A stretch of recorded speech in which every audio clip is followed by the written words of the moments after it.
ಮುಖ್ಯಮಂತ್ರಿ ಆದ ನಂತರ ಅವ್ರ ಸಾಮರ್ಥ್ಯ ಏನು ಅಂತ ತೋರಿಸಿದರು. ಹಾಗಾಗಿ ಒಬ್ಬ ಕಾರ್ಯಕರ್ತನಿಗೆ ಅವಕಾಶ ಸಿಕ್ಕಿದಾಗ ತನ್ನ ಸಾಮರ್ಥ್ಯ ಏನು ಅಂತ ತೋರಿಸ್ತಾನೆ.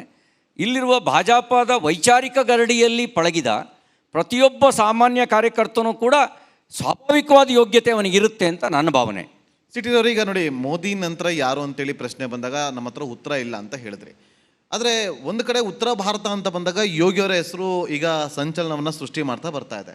ಇತ್ತೀಚಿನ ದಿನಗಳ ಬೆಳವಣಿಗೆಯನ್ನು ಗಮನಿಸಿದ್ರೆ ತಿರುಪತಿ ಲಡ್ಡು ವಿಚಾರವಾಗಿ ಪವನ್ ಕಲ್ಯಾಣ್ ಅವರು ತಗೊಂಡಂಥ ಒಂದು ದೀಕ್ಷೆ, ಆ ದೀಕ್ಷೆಯಿಂದಾಗಿ ದಕ್ಷಿಣ ಭಾರತದಲ್ಲಿ ಒಬ್ಬ BJPಗೆ ಒಬ್ಬ ಯೋಗಿ ಅಂತವರು ಸಿಕ್ಕಿದ್ರು ಅಂತ ಹೇಳಿದ್ರು. ಹಾಗಾದರೆ ಪಕ್ಕದ ರಾಜ್ಯದಲ್ಲಿ ಸಿಗುವಂಥ ಯೋಗಿ ಅಂತ ಒಬ್ಬ ವ್ಯಕ್ತಿ ನಮ್ಮ ರಾಜ್ಯದಲ್ಲಿ ಇಲ್ವಾ? ಕೆಲವೊಮ್ಮೆ ಸಂದರ್ಭ ಬರೋವರೆಗೂ ಯೋಗ್ಯತೆ ಗೊತ್ತಾಗಲ್ಲ, ಸಂದರ್ಭ ಬಂದಾಗ ಯೋಗ್ಯತೆ ಗೊತ್ತಾಗುತ್ತೆ. ಆ ಸಂದರ್ಭಕ್ಕೆ ಕಾಯಬೇಕಷ್ಟೇ. ಯಾವ ಕಠಿಣ ಸಂದರ್ಭದಲ್ಲಿ ಹೇಗೆ ನಿಲುವು ತಗೊಳ್ತಾರೆ, ಹೇಗೆ ನಡ್ಕೊಳ್ತಾರೆ ಅಂತ. ಈಗ ಮುಖ್ಯಮಂತ್ರಿಗಳು ಸ್ವಯಂ ಅವರು ಸಿದ್ದರಾಮಯ್ಯನವರು ನನ್ನ 40 ವರ್ಷದ ಸಾರ್ವಜನಿಕ ಜೀವನ ಪರಿಶುದ್ಧವಾದದ್ದು ಅಂತ ಹೇಳ್ತಾ ಇದ್ದರು. ಆದರೆ ಆಪಾದನೆಗಳು ಅವ್ರ ಪರಿಶುದ್ಧ ಸಾರ್ವಜನಿಕ ಜೀವನ ಅಲ್ಲ ಅನ್ನೋದನ್ನು ತೋರಿಸ್ತಾ ಇದ್ದಾವೆ. ಆಪಾದನೆ ಬಂದ ಸಂದರ್ಭದಲ್ಲಿ ಅವ್ರು ತೆಗೆದುಕೊಂಡ ನಿಲುವು ಅಧಿಕಾರ ಕಂಡುಕೊಳ್ಳುವ ಜಾಯಮಾನವನ್ನು ತೋರಿಸ್ತೇ ಹೊರತು ನೈತಿಕ ಮೌಲ್ಯವನ್ನು ಪ್ರತಿಪಾದನೆ ಮಾಡ್ತಕ್ಕಂಥ ನಿಲುವುಗಳನ್ನು ಅವರು ತೋರಿಸಲಿಲ್ಲ. ಹಾಗಾಗಿ ಸಂದರ್ಭ ಬಂದಾಗ ಒಂದು ಮಾತಿದೆ, ಕಾಕ ಕೃಷ್ಣ ಪಿಕ ಕೃಷ್ಣ ವಸಂತಕಾಲೇ ಸಂಪ್ರಾಪ್ತೆ ಕಾಕ ಕಾಕಃ ಪಿಕಃ ಅಂತ. ಅಂದರೆ ಕಾಗೆನೂ ಕಪ್ಪು ಕೋಗಿಲೆನೂ ಕಪ್ಪು. ವಸಂತ ಕಾಲ ಬಂದಾಗ ಕೋಗಿಲೆ ಹಾಡುತ್ತೆ, ಕಾಗೆ ಕಾಕ ಅಂತ ಹೇಳುತ್ತೆ. ಹಾಗೆಯೇ ಒಬ್ಬ ವ್ಯಕ್ತಿಯ ವ್ಯಕ್ತಿತ್ವದ ಅನಾವರಣ ಯಾವಾಗ ಆಗೋದು ಅಂದರೆ ಆತ ಅಗ್ನಿ ಪರೀಕ್ಷೆಯನ್ನು ಎದುರಿಸುವ ಸಂದರ್ಭದಲ್ಲಿ ಯಾವ ನಿಲುವು ತೆಗೆದುಕೊಳ್ತಾನೆ ಅಂಥೇಳಿ. ಈಗ ಸಿದ್ದರಾಮಯ್ಯನವರು ಅಗ್ನಿ ಪರೀಕ್ಷೆ ಎದುರಿಸ್ತಾ ಇದ್ದಾರೆ, ಅಧಿಕಾರಕ್ಕೆ ಅಂಟುಕೊಳ್ಳಬೇಕಾದಂಥ ಎಲ್ಲ ಪಟ್ಟನ್ನು ಹಾಕ್ತಾ ಇದ್ದಾರೆ. ಅದು ನೀತಿ ಅಂತ ಅನಿಸೋದಿಲ್ಲ, ಬಂಡತನ ಅಂತ ಅನಿಸ್ಕೊಳ್ಳುತ್ತೆ. ಹಾಗಾಗಿ ಆ ಬಂಡತನ ಪ್ರತಿಪಾದನೆ ಮಾಡುವ ಸಿದ್ದರಾಮಯ್ಯನವರಾಗಿ ಉಳ್ಕೊಳ್ತಾರೆ ಹೊರತು ಒಂದು ನೈತಿಕ ಮೌಲ್ಯವನ್ನು ಪ್ರತಿಪಾದಿಸಿದ ವ್ಯಕ್ತಿತ್ವದ ಅನಾವರಣ ಆಗೋದಿಲ್ಲ. ಹಾಗಾಗಿ ಸಂದರ್ಭಗಳು ಆ ವ್ಯಕ್ತಿಯ ವ್ಯಕ್ತಿತ್ವದ ಅನಾವರಣ ಮಾಡ್ತವೆ. ಸರ್, ಹಾಗಾದರೆ ಇವತ್ತು ನೋಡಿ, ಸಿದ್ದರಾಮಯ್ಯವರು ನೈತಿಕತೆಯ ಹೊಣೆಯನ್ನು ಹೊತ್ತು ರಾಜೀನಾಮೆ ಕೊಡಬೇಕು ಅಂತ ಇವತ್ತು BJPಯವರು ಒಂದಷ್ಟು ಆಗ್ರಹಿಸ್ತಿದ್ದಾರೆ. ಆದರೆ ಅವತ್ತು ಯಾವುದೇ ಕಾರಣಕ್ಕೂ ಕೂಡ ನಾನು ಕೊಡೋದಿಲ್ಲ ಅಂತ ಹೇಳ್ತಾರೆ. ಜೊತೆಗೆ ಕ್ಯಾಬಿನೆಟ್ನಲ್ಲಿರುವಂಥವರು, ಜೊತೆಗೆ ಕಾಂಗ್ರೆಸ್ನ ನಾಯಕರು, ಕಾಂಗ್ರೆಸ್ ಹೈಕಮಾಂಡ್ ಯಾವುದೇ ಕಾರಣಕ್ಕೂ ಕೂಡ ನೀವು ರಾಜೀನಾಮೆ ಕೊಡಬೇಡಿ, ನಿಮ್ಮ ಬೆನ್ನಿಗೆ ನಾವು ನಿಂತಿರ್ತೀವಿ ಅಂತ ಹೇಳಿಕೆಯನ್ನು ಕೊಡ್ತಾರೆ. ಆದರೆ BJPಯಲ್ಲಿ ಹಾಗಾಗಲಿಲ್ಲ. ಅಕ್ರಮಗಳ ಹೆಸರು, ಭ್ರಷ್ಟಾಚಾರದ ಹೆಸರು ಕೇಳಿಬರ್ತಾಗೆ ಯಡಿಯೂರಪ್ಪ ಅವ್ರ ರಾಜೀನಾಮೆ ತೊಗೊಂಡ್ರು, ಈಶ್ವರಪ್ಪ ಅವ್ರ ರಾಜೀನಾಮೆ ತೊಗೊಂಡ್ರು. ಇಲ್ಲ, ಯಡಿಯೂರಪ್ಪನವರು ರಾಜೀನಾಮೆ ಕೊಡಬೇಕು ಅಂತ ಹೇಳುವಾಗ 4 ಜನ BJPಯಲ್ಲಿ ರೆಡಿ ಆಗಿಬಿಟ್ರು ನೆಕ್ಸ್ಟ್ CMಗೆ. ಬಟ್ ಕಾಂಗ್ರೆಸ್ ಎಲ್ಲ ಹಂಗೆ ಆಗ್ತಿಲ್ಲ ಅಂತ ಹೇಳಿ ನಿಮ್ಮ ಮತ್ತು ಅವರ ಏನು ವ್ಯತ್ಯಾಸ ಆಗಿದ್ರೆ? ಒಂದು ಪಕ್ಷವೇ ಭ್ರಷ್ಟವಾದಾಗ ಅದು ಕಾಂಗ್ರೆಸ್ ಆಗುತ್ತೆ, ಪಕ್ಷ ಮೌಲ್ಯಗಳನ್ನು ಇಟ್ಕೊಂಡಾಗ ಅದು BJP ಆಗುತ್ತೆ. ಕಾಂಗ್ರೆಸ್ ಪಕ್ಷವೇ ಭ್ರಷ್ಟವಾಗಿದೆ. ಹಾಗಾಗಿ ಭ್ರಷ್ಟಾಚಾರದ ಸಮರ್ಥನೆ ಆ ಪಕ್ಷದ ಭ್ರಷ್ಟತನವನ್ನು ತೋರಿಸುತ್ತೆ. ನಮ್ಮ ಪಕ್ಷ ನೋಡಿ, ಲಾಲ್ ಕೃಷ್ಣ ಅದ್ವಾನಿಯವ್ರ ಮೇಲೆ ಯಾರೋ ಒಬ್ಬ ಹವಾಲಾ ಡೈರಿಯಲ್ಲಿ LKA ಅಂತ ಬರೆದಿದ್ದ ಅಂತ ಕೆಲವರು ವಿಶ್ಲೇಷಣೆ ಮಾಡಿದರು. ಇದು ಲಾಲ್ ಕೃಷ್ಣ ಅದ್ವಾನಿಯವ್ರ ಹೆಸರು ಅಂಥೇಳಿ. ಆ ಕ್ಷಣಕ್ಕೆ ಅವರು ಸಂಸತ್ ಸದಸ್ಯತ್ವ ಸ್ಥಾನಕ್ಕೆ ರಾಜೀನಾಮೆ ಕೊಟ್ಟರು, ಪಕ್ಷದ ರಾಷ್ಟ್ರೀಯ ಅಧ್ಯಕ್ಷ ಸ್ಥಾನಕ್ಕೆ ರಾಜೀನಾಮೆ ಕೊಟ್ಟರು. ನಾನು ಆ ಹಗರಣದಿಂದ ಮುಕ್ತನಾಗೋವರೆಗೂ ಚುನಾವಣೆ ಎದುರಿಸೋದಿಲ್ಲ ಅಂತಕ್ಕಂಥ ನಿರ್ಣಯ ತೆಗೆದುಕೊಂಡ್ರು. ಅದು ಪಕ್ಷದ ಮೌಲ್ಯವನ್ನು ಪ್ರತಿಪಾದಿಸುತ್ತೆ. ಇಲ್ಲಿ ನನ್ನ ಮೇಲೆ ಆಪಾದನೆ ಬಂದಿದ್ದೇ ಸುಳ್ಳು ಅಂದರು, ಕೊನೆಗೆ ಆಪಾದನೆಯನ್ನು ಒಪ್ಕೊಂಡ್ರು. ಕೋರ್ಟ್ ಏನು ಹೇಳುತ್ತೆ ನೋಡ್ತೀನಿ ಅಂದರು. ಕೋರ್ಟು ತನಿಖೆಗೆ ಆದೇಶ ಮಾಡ್ತು. ನನ್ನ ಮೇಲೆ FIR ಆಗಿದೆಯಾ ಅಂತ ಕೇಳಿದ್ರು. ಈಗ FIR ಕೂಡ ದಾಖಲು ಆಗತ್ತೆ. FIR ಆದಮೇಲೆ ದಾಖಲು ಆದಮೇಲೆ ಕೊಡ್ತಾರಾ? ಈಗೇನು ಹೇಳ್ತಿದ್ದಾರೆ, ಮೋದಿ ಮೇಲೆ ಇರಲಿಲ್ವೇನ್ರಿ, ಮೋದಿ ಮೇಲೆ ಭ್ರಷ್ಟಾಚಾರದ ಯಾವ ಆರೋಪನೂ ಇಲ್ಲವೂ ಇಲ್ಲ. ಆದರೆ ಇವ್ರ ಮೇಲೆ ಬಂದಿರೋದು ಭ್ರಷ್ಟಾಚಾರದ ಆರೋಪ. ಹಾಗಾಗಿ ಅವ್ರ ಪಕ್ಷ ಈ ಕಾಂಗ್ರೆಸ್ ಪಾರ್ಟಿ ಯಾಕೆ ಅವ್ರ ಬೆಂಬಲಕ್ಕೆ ನಿಂತಿದೆ ಅಂದರೆ, ಕಾಂಗ್ರೆಸ್ ಪಾರ್ಟಿಗೆ ಭ್ರಷ್ಟಾಚಾರದ ಪಾಲು ಹೋಗಿದೆ ಅನ್ನೋದನ್ನು ಗೋವಿಂದರಾಜು ಅವರ ಡೈರಿ ಹೇಳುತ್ತೆ.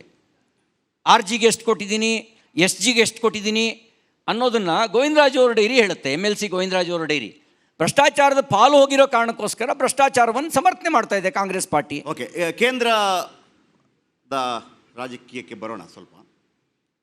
ಕಳೆದ ಬಾರಿ 303 ಸ್ಥಾನ ಗೆದ್ದಂತಹ ಭಾರತೀಯ ಜನತಾ ಪಾರ್ಟಿ ಈ ಬಾರಿ 60 ಸ್ಥಾನಗಳನ್ನು ಕಳ್ಕೊಂಡು ಅಂದರೆ ಸ್ವಲ್ಪ ಹಿನ್ನಡೆಯನ್ನು ಅನುಭವಿಸುತ್ತೆ. ಬಹಳ ನಿರೀಕ್ಷೆ ಇತ್ತು, ಶ್ರೀರಾಮ ಮಂದಿರ ಉದ್ಘಾಟನೆ ಆದ ನಂತರ ಈ ಬಾರಿ ಅಬ್ಕಿ ಬಾರ್ 400 ಪಾರ್ ಆಗತ್ತೆ ಅಂಥೇಳಿ. ನರೇಂದ್ರ ಮೋದಿಯವರ ನಾಯಕತ್ವ ಕೂಡ ಇತ್ತು. ಓರ್ವ BJPಯ ಕಾರ್ಯಕರ್ತನಾಗಿ ಒಬ್ಬನೇ ಕೂತು ಇದನ್ನು ಯಾವತ್ತಾದರೂ ಅವಲೋಕನ ಮಾಡಿದರೆ ಯಾಕೆ ಹಿಂಗಾಯಿತು ಅಂತೇಳಿ ಆಗ ನಿಮಗೆ ಸಿಕ್ಕ ಉತ್ತರ ಏನು? ಒಂದು ಅತಿ ವಿಶ್ವಾಸ. ನಾವು ಒಳ್ಳೆ ಕಾರಣಕ್ಕೆ 400+ ಅನ್ನೋವಂಥದ್ದನ್ನು ಇಸ್ ಬಾರ್ 400 ಪಾರ್ ಅಂತ ಕೊಟ್ಟರು ಮೋದಿಜಿಯವರು. ಆದರೆ ನಮ್ಮ ವಿರೋಧಿಗಳು ಅದನ್ನು ರಾಂಗಾಗಿ ಇಂಟರ್ಪ್ರಿಟೇಷನ್ ಮಾಡಿ ಅದನ್ನು ನೆರೆಟಿವ್ ಸೆಟ್ ಮಾಡಿದ್ರು. ಸಂವಿಧಾನ ಬದಲಾಯಿಸ್ತಾರೆ ಅಂಥೇಳಿ ಒಂದು ವರ್ಗಕ್ಕೆ ಅದರಿಂದ ಆತಂಕ ಮೂಡ್ತು. ಇದು ಜೊತೆಗೇನಾಯಿತು, ಪಕ್ಷದ ಒಳಗಡೆ ಇದ್ದಂಥ ಕೆಲವು ಸ್ಥಳೀಯವಾಗಿರುವಂಥ ಒಳಜಗಳ, ಹೆಂಗೂ ಮೋದಿಯವರಿಗೆ 400 ಸೀಟ್ ಬರುತ್ತೆ, ಇವ್ರಿಗೆ ಬುದ್ಧಿ ಕಲಿಸ್ಬೇಕಿಲ್ಲಿ ಅಂಥೇಳಿ. ನೀವೊಂದು ಸೀಟ್ ಸೋತ್ರೇನಂತೆ 399 ಆಗೇ ಆಗತ್ತೆ, ಇದೊಂದು ಸೀಟ್ ಸೋಲಬೇಕು ಅನ್ನುವಂಥ ಒಳಜಗಳ, ಅದು ಒಂದು ಕಾರಣ ಆಯಿತು. ಅತಿ ವಿಶ್ವಾಸ, ಒಳಜಗಳ, ಗ್ಯಾರಂಟಿ ಬರ್ತೀವಿ ಅನ್ನುವಂಥ ಒಂದು ವಿಶ್ವಾಸದ ಕಾರಣಕ್ಕೆ ನಾವು ನಿರೀಕ್ಷಿತ ಪ್ರಮಾಣದ ರಿಸಲ್ಟು ಸೀಟ್ನಲ್ಲಿ ಬರಲಿಲ್ಲ. 3ನೇ ಬಾರಿಗೆ ಅಧಿಕಾರಕ್ಕೆ ಬರೋದು ಭಾರತದಂಥ ವೈವಿಧ್ಯಮಯವಾಗಿರುವಂಥ, ಜಾತಿ ಇಂಪ್ಲೂಯೆನ್ಸ್ ಮಾಡುವಂಥ, ಪ್ರಾದೇಶಿಕತೆ ಇಂಪ್ಲೂಯೆನ್ಸ್ ಮಾಡುವಂಥ, ಸಣ್ಣ ಸಣ್ಣ ವಿಚಾರಗಳು ಕೂಡ ದೊಡ್ಡ ಅಗಾಧವಾದ ಕಂದಕವನ್ನು ನಿರ್ಮಾಣ ಮಾಡುವಂಥ ರಾಜಕೀಯ ಪರಿಸ್ಥಿತಿ ಇರುವಂಥ ಭಾರತದಲ್ಲಿ 3ನೇ ಬಾರಿ ಅಧಿಕಾರಕ್ಕೆ ಬಂದಿದ್ದು ಅದು ಮೋದಿಜಿಯವರ ನಾಯಕತ್ವ, ಮೋದಿಜಿಯವರ ಉತ್ತಮ ಕಾರ್ಯ, ಅವ್ರ ಮೇಲೆ ಜನ ಇಟ್ಟಂಥ ವಿಶ್ವಾಸದ ಕಾರಣಕ್ಕೆ 3ನೇ ಬಾರಿಗೆ ಅಧಿಕಾರಕ್ಕೆ ಬಂದಿದ್ದೀವಿ. ಅದು ಸಾಮಾನ್ಯ ಸಂಗತಿ ಅಲ್ಲ. ಅದು ನಾವು ಅಂದ್ಕೊಂಡ ಸ್ಥಾನ ಪಡೀಲಿಕ್ಕೆ ಸಾಧ್ಯ ಆಗಲಿಲ್ಲ. ಅದನ್ನು ಪಕ್ಷದ ಒಳಗೂ ಕೂಡ ನಾವು ಸಮಾಲೋಚನೆ ಮಾಡಿದ್ದೇವೆ, ನಮ್ಮ ದೌರ್ಬಲ್ಯಗಳನ್ನು ಗುರುತಿಸಿದ್ದೇವೆ, ನಮ್ಮ ವಿರೋಧಿಗಳ ಸಾಮರ್ಥ್ಯವನ್ನು ನಾವು ಗುರುತಿಸಿದ್ದೇವೆ. ಸರ್, ಈಗ CTV ಅವರು ರಾಷ್ಟ್ರ ರಾಜಕಾರಣದ ಬಗ್ಗೆ ಹೆಚ್ಚು ಗೊತ್ತಿರುವಂಥ ವಿಚಾರವಾಗಿ ಪ್ರಶ್ನೆ ಮಾಡ್ತಾ ಇದ್ದೀನಿ. ಮೊದಲನೇ ಬಾರಿ ಅಂದರೆ ಮೋದಿಯವರನ್ನು ಪ್ರಧಾನಿ ಅಭ್ಯರ್ಥಿ ಅಂತ ಹೇಳಿ ಘೋಷಣೆ ಮಾಡಿ ಅವರ ಹೆಸರಲ್ಲಿ ಚುನಾವಣೆಗೆ ಹೋದ್ರಿ. ಆ ಸಂದರ್ಭದಲ್ಲಿ ಒಂದು ಅಭೂತಪೂರ್ವವಾದಂಥ ಗೆಲುವನ್ನು ದಾಖಲು ಮಾಡಿದ್ರಿ. ಸೆಕೆಂಡ್ನೇ ಎಲೆಕ್ಷನಲ್ಲಿ ಅಂದರೆ ಮೋದಿಯವರನ್ನು 2ನೇ ಬಾರಿ ಮತ್ತೊಮ್ಮೆ ಮೋದಿಯವರನ್ನು ಪ್ರಧಾನಿ ಮಾಡಬೇಕು ಅಂತೇಳಿ ನೀವು ಚುನಾವಣೆಗೆ ಹೋದ್ರಿ. ಆಗಲೂ ಕೂಡ 300+ ಗೆದ್ರಿ. ಆದರೆ ಈ ಬಾರಿ ಆ ಮೋದಿಯವರ ಹೆಸರನ್ನು ಹೇಳಿಕೊಂಡು ಯಾರು ಕೂಡ ಚುನಾವಣೆಗೆ ಹೋಗೋದಕ್ಕೆ ಸಿದ್ಧರ ಇರಲಿಲ್ಲ. ಒಂದು ಆ್ಯಂಟಿ ಇನ್ಕಂಬೆನ್ಸಿ ಇತ್ತು. ಹಾಗಾಗಿ BJPಗೆ ಅಯೋಧ್ಯೆ ಕೂಡ ಕೈ ಹಿಡಿಲಿಲ್ಲ, ರಾಮ ಮಂದಿರ ಕೂಡ ಕೈ ಹಿಡಿಲಿಲ್ಲ, ಅಯೋಧ್ಯೆ ಇದ್ದಂಥ ಕ್ಷೇತ್ರಲ್ಲೇ ಸೋಲನ್ನು ಕಂಡು ಬಂತು ಅಂತೇಳಿ. ಹಾಗಾದರೆ ದೇಶದಲ್ಲಿ ಮೋದಿ ವೇವ್ ಕಡಿಮೆ ಆಗಿದೆಯಾ? ಮೋದಿ ವೇವ್ ಕಡಿಮೆ ಆಗಕ್ಕೆ ಸಾಧ್ಯ ಇಲ್ಲ. ಜಾಗತಿಕ ಮಟ್ಟದಲ್ಲಿ ಹಾಗಾದ್ರೆ ಗೆಲ್ಬೇಕಿತ್ತಲ್ಲ. ಜಾಗತಿಕ ಮಟ್ಟದಲ್ಲಿ ಮೋದಿಯವರು ಭಾರತಕ್ಕೊಂದು ಗೌರವವನ್ನು ತಂದುಕೊಟ್ಟಿದ್ದಾರೆ. ಜಗತ್ತು ಭಾರತದ ಕಡೆಗೆ ನೋಡ್ತಾ ಇದೆ. ಈಗ ರಷ್ಯಾ ಉಕ್ರೇನ್ ಯುದ್ಧದ ನಡುವೆ ಸಂಧಾನ ಭಾರತ ಮಾಡಬೇಕು ಅಂತ ಅವ್ರು ಬಯಸ್ತಾರೆ. ಜಾಗತಿಕ ವೇದಿಕೆಗಳಲ್ಲಿ ನಮ್ಮ ನಾಯಕನ ಗುಣಗಾನ ನಡೆಯುತ್ತೆ ಅಂದರೆ ಅದು ಭಾರತದ ಗುಣಗಾನವೇ. ಏಕೆ, ನಮ್ಮ ಪ್ರಧಾನಮಂತ್ರಿ ಅವರು. ಹಾಗಾಗಿ ಅವರು ಜಾಗತಿಕವಾಗಿಯೂ ತನ್ನ ವರ್ಚಸ್ಸನ್ನು ಹೆಚ್ಚಿಸ್ಕೊಂಡಿದ್ದಾರೆ. 10 ವರ್ಷ ಪ್ರಧಾನಿಯಾದ ನಂತರ ತನ್ನ ವರ್ಚಸ್ಸನ್ನು ಮಾತ್ರ ಹೆಚ್ಚಿಸ್ಕೊಂಡಿಲ್ಲ, ಭಾರತದ ವರ್ಚಸ್ಸನ್ನು ಹೆಚ್ಚಿಸಿದ್ದಾರೆ. ಭಾರತ ತನ್ನ ಗೌರವವನ್ನು ಜಗತ್ತಿನ ಬೇರೆ ಬೇರೆ ರಾಷ್ಟ್ರಗಳಲ್ಲಿ ಪಡ್ಕೊಂಡಿದೆ ಅಂತ ಹೇಳಿದ್ರೆ ಅದು ದೇಶಕ್ಕೆ ಒಂದು ಹೆಮ್ಮೆ ಪಡುವಂಥ ಸಂಗತಿ. ಇಲ್ಲಿ ಇದೊಂದು ಡೆಮಾಕ್ರಸಿ ಒಂದು ನಂಬರ್ ಗೇಮು. ಈ ನಂಬರ್ ಗೇಮ್ ರಾಜಕಾರಣದೊಳಗಡೆ ನಮಗೆ ಒಂದು ಸಣ್ಣ ಹಿನ್ನಡೆ ಆಯಿತು. ಅದು ನಮಗೊಂದು ಎಚ್ಚರಿಕೆ ಗಂಟೆ. ಆ ಎಚ್ಚರಿಕೆಯಾಗಿ ತೆಗೆದುಕೊಂಡ್ರೆ 4ನೇ ಬಾರಿಗೂ BJP ಮತ್ತೆ ದೇಶದಲ್ಲಿ ಅಧಿಕಾರಕ್ಕೆ ಬರುತ್ತೆ. ಈಗ ಮತ್ತೆ ಹಾಗಂತ ಮೋದಿಯವರು ಕೆಟ್ಟ ಕೆಲಸ ಮಾಡಿ ಸೋತಿದಾರ? ರಾಮ ಮಂದಿರ ಕೆಟ್ಟ ಕೆಲಸನಾ? ಆರ್ಟಿಕಲ್ 370 ರದ್ದು ಮಾಡಿದ್ದು ಕೆಟ್ಟ ಕೆಲಸನಾ? 11ನೇ ಆರ್ಥಿಕ ಶಕ್ತಿಯಾಗಿದ್ದಂಥ ಭಾರತವನ್ನು 5ನೇ ಜಾಗತಿಕ ಆರ್ಥಿಕ ಶಕ್ತಿಯಾಗಿ ಬದಲಾಯಿಸಿದ್ದು ಕೆಟ್ಟ ಕೆಲಸನಾ? ತಲೆ ತಗ್ಗಿಸುವಂಥ ಕೆಲಸವನ್ನು ಯಾವತ್ತೂ ಮೋದಿಯವರು ಮಾಡಿಲ್ಲ, ಮಾಡೋದು ಇಲ್ಲ. ಅವರು ದೇಶದ ಜನ ಹೆಮ್ಮೆಯಿಂದ ತಲೆ ಎತ್ತಿ ನಿಲ್ಲುವಂತೆ ಮಾಡಿದ್ದಾರೆ. ಜಗತ್ತಿನ ಬೇರೆ ರಾಷ್ಟ್ರಗಳಲ್ಲಿ ಭಾರತ್ ಮಾತಾ ಕಿ ಜೈ ಅನ್ನೋ ಘೋಷಣೆ ಕೇಳುತ್ತೆ ಅಂದರೆ ಇಲ್ಲಿ ನಮ್ಮ ಈ ಪುಳಕ ಆಗುತ್ತೆ ರೀ. ಆ ರಾಮ ಮಂದಿರ ನೋಡಿದಾಗ ಕಣ್ಣಲ್ಲಿ ಆನಂದ ಬಾಷ್ಪ ಹರಿಯುತ್ತೆ. ಅಂಥ ಒಳ್ಳೆ ಕೆಲಸ ಮಾಡಿದ್ದಾರೆ. ಒಳ್ಳೆ ಕೆಲಸ ಮಾಡಿದವ್ರನ್ನ ಸೋಲಿಸಿದ್ದೀವಿ ಅಂತ ಯೋಚನೆ ಮಾಡಿದಾಗ ನಾವು ತಲೆ ತಗ್ಗಿಸ್ಬೇಕು. ಜನ ಇಂಥ ಒಳ್ಳೆ ಕೆಲಸ ಮಾಡಿದವ್ರನ್ನ ಕಡಿಮೆ ಸೀಟ್ ಕೊಟ್ಟವಲ್ಲ ಅಂತ ಹೇಳಿ. ಈಗ ನರೇಂದ್ರ ಮೋದಿ ಅವರಿಗೆ ಮೊನ್ನೆ ಸೆಪ್ಟೆಂಬರ್ 17ನೇ ತಾರೀಕಿಗೆ 74 ವರ್ಷ ಪೂರ್ತಿ ಆಯಿತು. ಮುಂದಿನ ವರ್ಷ ಅವರು 75 ವರ್ಷವನ್ನು ಪೂರೈಸ್ತಾರೆ. BJPಯಲ್ಲಿ ಒಂದು ನಿಯಮ ಇದೆ, 75 ವರ್ಷದ ನಂತರ ಯಾರಿಗೂ ಕೂಡ ಅಧಿಕಾರ ಇಲ್ಲ ಅಂತ ಹೇಳಿ. ನರೇಂದ್ರ ಮೋದಿ ಅವರ ನಂತರ 75 ವರ್ಷ ಆದ ನಂತರ ಮುಂದೆ ಭಾರತದ ಪ್ರಧಾನಿ ಯಾರು ಸರ್? ಒಂದು ನಿಯಮ ಅನ್ನೋದು ಇಲ್ಲ.